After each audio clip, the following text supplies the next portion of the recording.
Au cœur de l'une des métropoles les plus modernes et méticuleusement planifiées du monde, un résident inattendu prospère. Ici, à Singapour, au milieu des gratte-ciels scintillants et des jardins impeccables, une créature d'un passé bien plus rustique erre en toute liberté. C'est le poulet commun, ou plus précisément, le coq banquiva, l'ancêtre sauvage de toutes les volailles domestiques. Ces oiseaux ne sont pas des évadés d'une ferme voisine. Ils constituent une population autosuffisante, une anomalie curieuse et charmante dans une cité-État réputée pour son ordre et sa propreté. Ils se pavanent avec une confiance tranquille dans les parcs publics, fouillent sous les vastes canopées d'arbres anciens, s'aventurent parfois même dans les quartiers résidentiels calmes, leur présence étant un lien vivant avec une époque plus sauvage. Leur histoire ne commence pas dans un poulailler, mais dans les denses forêts tropicales qui recouvraient autrefois cette île. Alors que Singapour se développait à un rythme effréné, des poches de cette nature sauvage ont été préservées. La vue d'une poule mère menant ses minuscules poussins duveteux à travers une pelouse immaculée est un spectacle courant et réconfortant pour de nombreux Singapouriens.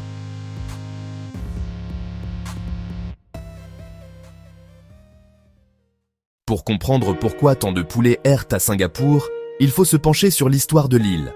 Avant sa transformation en un centre financier mondial, Singapour était une mosaïque de petits villages connus sous le nom de kampungs. Dans ces communautés, il était courant pour les familles d'élever un petit nombre de poulets dans leurs arrière-cours. Ces oiseaux étaient une source d'œufs frais et occasionnellement de viande, une part essentielle d'un mode de vie autosuffisant. À partir des années 1960, l'urbanisation rapide a défriché ces kampungs pour faire place à des logements de grande hauteur et à des infrastructures modernes. Pendant cette transition, de nombreux poulets furent abandonnés ou s'échappèrent, formant le stock fondateur de la population actuelle. L'engagement de la cité-État à créer une ville-jardin leur créa involontairement un habitat parfait. Des parcs étendus, des corridors verts luxuriants reliant réserves naturelles, le feuillage dense des zones protégées. Ces zones offraient une couverture contre quelques prédateurs, les varans, les chiens errants. Le climat tropical, chaleur et précipitations toute l'année, assure un approvisionnement constant en nourriture naturelle. Insectes, vers, graines, fruits tombés et plantes comestibles. Le comportement des poulets a aussi contribué à leur succès. Ce sont des créatures intelligentes et adaptables, actifs au petit matin et en fin d'après-midi, à l'ombre à midi. Ils naviguent prudemment le monde humain, gardant distance des gens et de la circulation.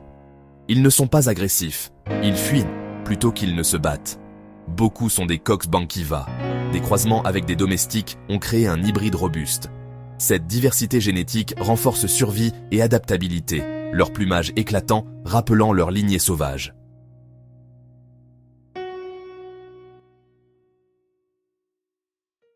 Une question fréquente que se posent les visiteurs.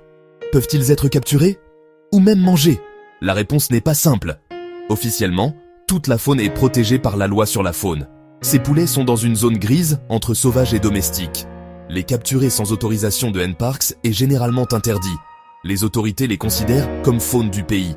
Toute interférence peut entraîner des amendes. Il y a aussi des considérations sanitaires et de sécurité. Ce ne sont pas des oiseaux élevés en ferme, ce sont des animaux féraux qui foragent en milieu urbain. Leur régime alimentaire est inconnu. Ils pourraient ramasser des contaminants du sol ou consommer des objets jetés. Ils pourraient être porteurs de maladies aviaires ou de parasites. Les autorités déconseillant de consommer un oiseau d'origine inconnue. Si les poulets causent une nuisance, s'aventurent sur une propriété privée, créent un bruit excessif ou deviennent trop nombreux. Les résidents ne doivent pas intervenir eux-mêmes. Contactez NParks ou le conseil municipal local. Ces organismes privilégient la coexistence et déplacent les oiseaux si nécessaire.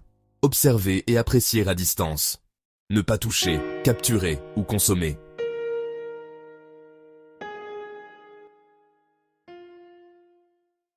La relation entre la population humaine de Singapour et ses poulets en liberté est une étude fascinante de la coexistence urbaine. Pour la plupart, c'est une relation paisible et harmonieuse. De nombreux résidents se sont attachés à leurs voisins à plumes, les considérant comme une caractéristique charmante et originale. Dans des zones comme Pasir Ris et Sin Ming, où les poulets sont particulièrement répandus, ils sont un spectacle familier. Les gens vaquent à leurs occupations quotidiennes et les poulets aux leurs, avec une compréhension mutuelle de l'espace. Les enfants sont souvent ravis de les voir, une leçon de nature de première main. Cette acceptation générale explique leur présence continue. Malgré quelques plaintes, pas d'effort d'élimination à grande échelle. Le chant avant l'aube ou quelques fientes agacent parfois, mais beaucoup apprécient activement leur présence. Certains laissent de petites quantités de céréales ou d'eau, bien que le conseil officiel soit d'éviter de nourrir la faune. Dans de nombreuses villes occidentales, un seul poulet errant déclencherait le contrôle animalier. En Asie et Amérique latine, c'est plus courant mais souvent lié au ménage. Singapour occupe un juste milieu unique, intégrant ces oiseaux féraux dans son tissu urbain. Cette tolérance en dit long sur l'identité évolutive de la cité-État.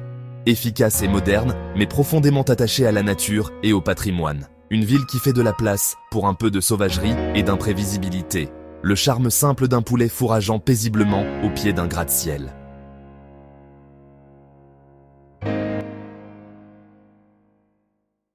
Alors, pourquoi une nation réputée pragmatique et prospère comme Singapour permet-elle à ses poulets de prospérer? La réponse réside dans un mélange de praticité, de valeurs culturelles et d'une politique environnementale tournée vers l'avenir. Un programme d'éradication complet serait coûteux, complexe et probablement impossible. Les poulets sont maîtres de leur environnement, adeptes à se cacher dans les réserves et zones de captage.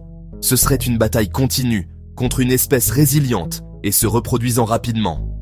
Plus efficace, gérer la population là où il y a conflit. Culturellement, ils sont vus comme faune locale, pas comme nuisibles. Ils évoquent la nostalgie des kampungs et sont un trait unique et attachant pour les jeunes. Les retirer déclencherait un tollé. Ils sont mascottes officieuses, célébrées par médias et arts. Leur présence s'aligne avec la vision d'une ville dans la nature, visible et charismatique.